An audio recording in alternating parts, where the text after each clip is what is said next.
नाशिकमध्ये ठाकरे सेनेचे 10 ते 12 नगरसेवक शिंदेंच्या शिवसेनेच्या गळाला लागण्याची चर्चा, तर काही नगरसेवकांची शिंदेंच्या वरिष्ठ नेत्यांसोबत बैठक झाल्याची माहिती नाशिकमधील ठाकरेंच्या नगरसेवकांनी फुटीच्या चर्चा फेटाळल्या।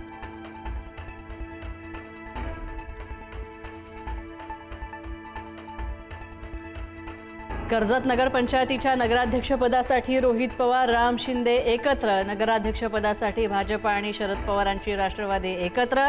कर्जतच्या नगराध्यक्षपदी भाजपच्या छाया शेलार यांची निवड।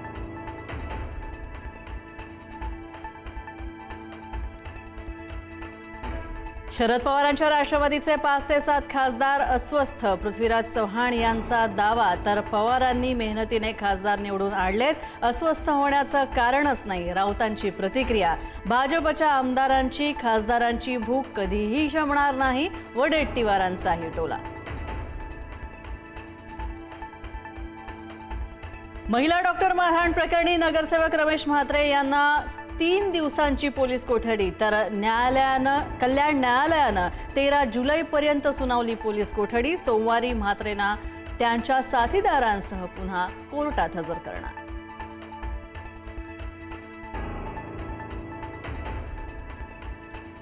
नाशिकमध्ये TCS धर्मांतर प्रकरणी निदा खानला जामीन मंजूर। जामीन देताना कोर्टाने दिला श्रीकृष्णाचा दाखला। बाळाच्या हितासाठी आरोपी निदा खानला जामीन।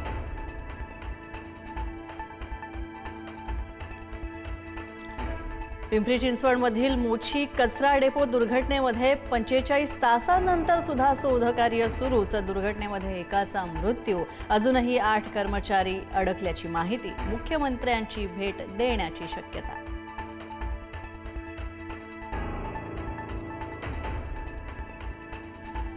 मुंढवा शासकीय जमीन गैरव्यवहारामध्ये नोंदवण्यात आलेला दस्त अखेर करण्यात आला रद्द। दस्त रद्द झाल्यामुळे मुद्रांक शुल्क आणि दंड रद्द होण्याचाही मार्ग मोकळा। खासदार पार्थ पवारांच्या अमेडिया कंपनीला दिलासा मिळण्याची शक्यता।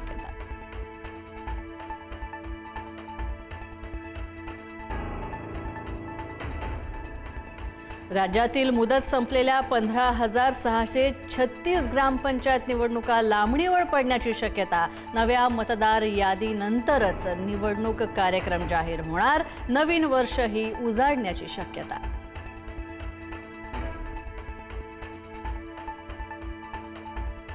मुंबई कोल्हापूर मार्गावरील महालक्ष्मी एक्सप्रेस 17 जुलैपर्यंत रद्द। कर्जत लोणावळा घाटामध्ये दरड कोसळल्यामुळे घेण्यात आला निर्णय। मुंबई मार्गावरील 22 रेल्वे गाड्या सुद्धा रद्द।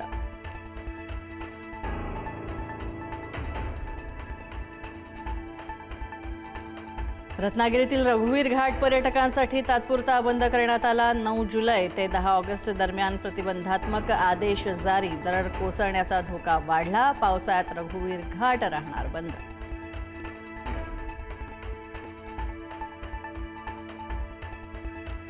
नाशिकच्या आश्रमशाळेमध्ये 9वीत शिकणाऱ्या विद्यार्थिनीनं दिला बाळाला जन्म। विद्यार्थिनीशी संबंध ठेवणारा अल्पवयीन आरोपी मुलीचाच नातेवाईक असल्याचंही निष्पन्न, तर आश्रमशाळेच्या देखरेखीवर सुद्धा गंभीर प्रश्नचिन्ह।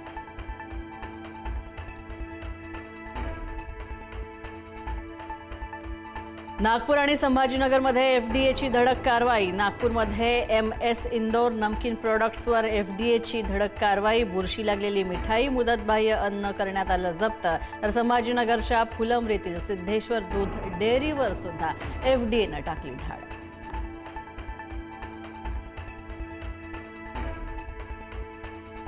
नांदेडमध्ये आरोग्याला घातक ठरू शकणाऱ्या पाकिस्तानी उत्पादनांवर कारवाई। तब्बल 37 प्रकारची प्रतिबंधित पाकिस्तानी सौंदर्य प्रसाधनं करण्यात आली जप्त। जप्त मालाची किंमत तब्बल 50 ते 60 लाख रुपये।